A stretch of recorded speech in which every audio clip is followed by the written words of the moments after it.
Media మిత్రులందరికీ నా నమస్కారాలు.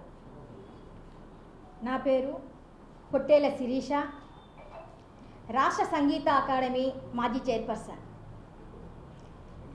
మా సైదాపురం మండలంలో గత 10 నెలలుగా క్వార్ట్జ్ గన్లన్నీ కూడా మూసివేశారు. క్వార్ట్జ్ గన్లన్నింటినీ తన గుప్పెట్లో పెట్టుకోవాలన్నా వేమిరెడ్డి ప్రభాకర్ రెడ్డి గారి ఆలోచన వల్లనే గత 10 నెలలుగా మా సైదాపురం మండలంలోని క్వార్ట్జ్ గన్లన్నీ కూడా మూతబడ్డాయి. ఈ క్వార్ట్జ్ గనుల్లో పనిచేసే వేలాది మంది కార్మికులకి, కూలీలకి పనులు లేక వారి కుటుంబాలు రోడ్డున పడుతున్నాయి.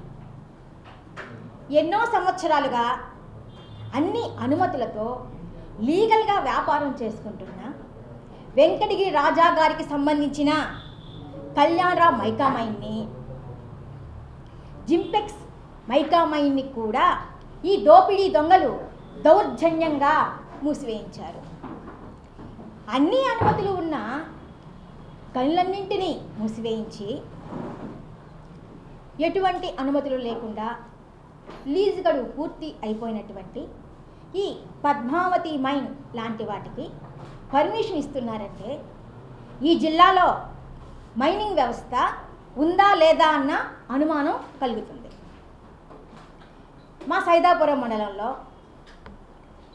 చాగనం గ్రామానికి సంబంధించిన సిద్ధి వినాయక మైకా మైన్, ఈ సిద్ధి వినాయక మైకా మైన్కి 2010లోనే లీజు గడువు ముగిసింది. ఈ మైన్కి ఎన్విరాన్మెంటల్ క్లియరెన్స్ కూడా లేదు. ఈ మైన్ పైన 18 కోట్ల రూపాయల డిమాండ్ నోటీస్ కూడా ఉంది. ఇక సైదాపురం మండలంలోని రామసాగర గ్రామానికి సంబంధించిన పద్మావతి మైన్ విషయానికి వస్తే అసలు ఈ పద్మావతి మైన్కి 2012లోనే లీజు గడువు ముగిసింది. ఎన్విరాన్మెంటల్ క్లియరెన్స్ కూడా ఈ మైన్కి లేదు. ఐబిఎం రూల్ ప్రకారం 50 సంవత్సరాలు పూర్తి అయినటువంటి ఇటువంటి గనులన్నింటినీ కూడా ఆక్షన్ పద్ధతి ద్వారా టెండర్లకి పిలుస్తారు. కానీ మన జిల్లా మైనింగ్ అధికారి మాత్రం ఈ పద్మావతి మైన్కి ఐబిఎం రూల్ కూడా పక్కన పెట్టి పాటించకుండా ఈ పద్మావతి మైన్కి రెన్యువల్ అప్లికేషన్ని ఇల్లీగల్గా డిఎంజీ గారికి ఫైల్ని పంపించారు. కానీ ఐఏఎస్ అధికారులు నిజాయితీ పరులు కాబట్టి ఫైల్ని రిజెక్ట్ చేశారు. పద్మావతి మైన్ రెన్యువల్ అప్లికేషన్ని రిజెక్ట్ చేస్తూ ఇచ్చిన ప్రొసీడింగ్ ఆర్డర్, ఈ ఆర్డర్ ఇచ్చింది ప్రవీణ్ కుమార్ ఐఏఎస్ గారు.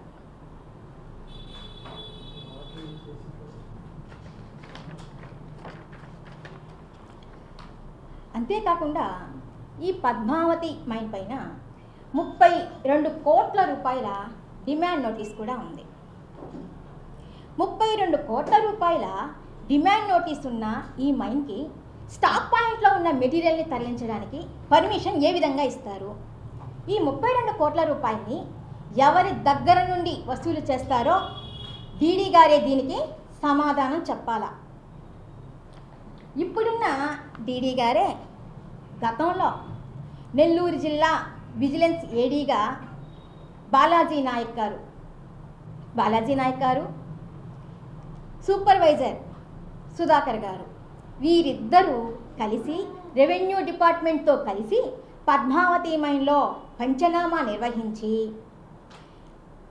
పద్మావతి మైన్లో ఆల్ మెటీరియల్ 38,000 టన్నులు ఉందని గత మే నెలలో నిర్ధారించారు. అదే బాలాజీ నాయక్ గారు డీడీ హోదాలో ఫిబ్రవరి నెలలో అదే పద్మావతి మైన్లో సర్వే చేసి 1,25,000 టన్నుల స్టాక్ మెటీరియల్ ఉందని నిర్ధారించారు. ఫిబ్రవరి నెలలో 38,000 టన్నుల స్టాక్ మెటీరియల్ ఉందని నిర్ధారించింది బాలాజీ నాయక్ గారే ఏడీ హోదాలో. 1,25,000 టన్నుల స్టాక్ మెటీరియల్ ఉందని ఈ ఫిబ్రవరి నెలలో నిర్ధారించింది అదే బాలాజీ నాయక్ గారు. గత మే నెలలో నిర్ధారించింది 38,000 టన్నులు, ఫిబ్రవరి నెలలో 1,20,000 టన్నులు నిర్ధారించింది మాత్రం బాలాజీ నాయక్ గారే. మైన్లన్నీ క్లోజ్ చేస్తున్నప్పుడు స్టాక్ పాయింట్లో ఉన్న మెటీరియల్ 38,000 టన్నుల నుంచి 1,25,000 టన్నులకి ఏ విధంగా పెరిగిపోతుంది?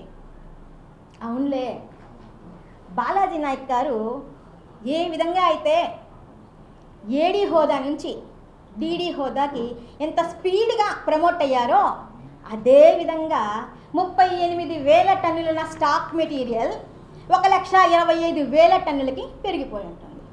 ఇక్కడ ఏమీ లేదు, మాయా లేదు, మంత్రము లేదు, ఓన్లీ మనీ తంత్రమే.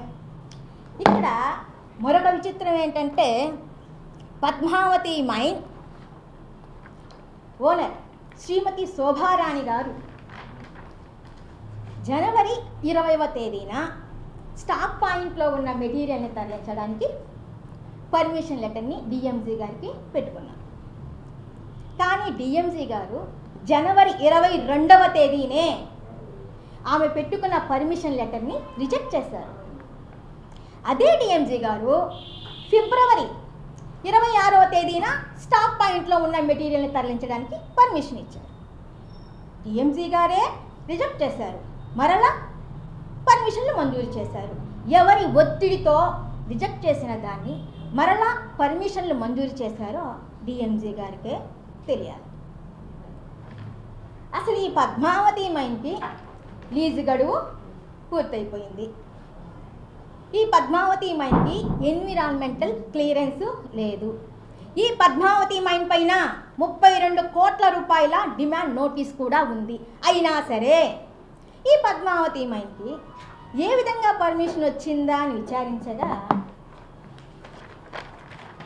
12(1) జీజీ రూల్, ఈ 12(1) జీజీ రూల్ ప్రకారం లీజు గడువు పూర్తి అయిపోయిన 6 నెలల లోపలే అన్ని అనుమతులు ఉంటేనే స్టాక్ పాయింట్లో ఉన్న మెటీరియల్ని తరలించడానికి పర్మిషన్ ఇస్తారు.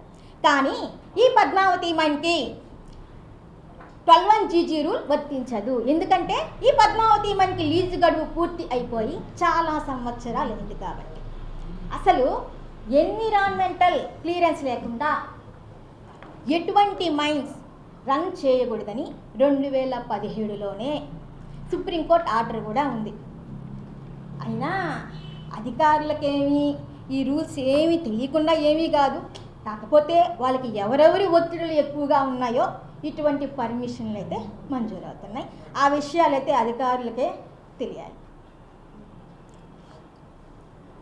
ఇక అనుమతులు ఉన్న గనులన్నింటినీ మూసివేయించి ఈ దోపిడీ దొంగలు మాత్రం దొంగతనంగా కోట్ల రూపాయలని సంపాదించుకుంటున్నారు. గత 10 నెలలుగా వేమిరెడ్డి ప్రభాకర్ రెడ్డి గారిని మేము ఒకటే కోరుకుంటున్నాం. మా సైదాపురం మండలంలో ఉన్న గనులన్నింటినీ ఓపెన్ చేయించి అక్కడ ఉన్న వేలాది మంది కార్మికులకి, కూలీలకి ఉపాధి కల్పించండి.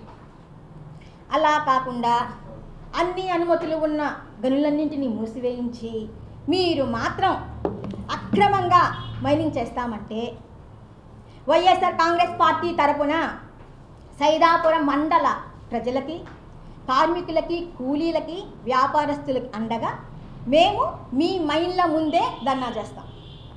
మీ మైన్ల ముందే మేము ధర్నా చేస్తాం.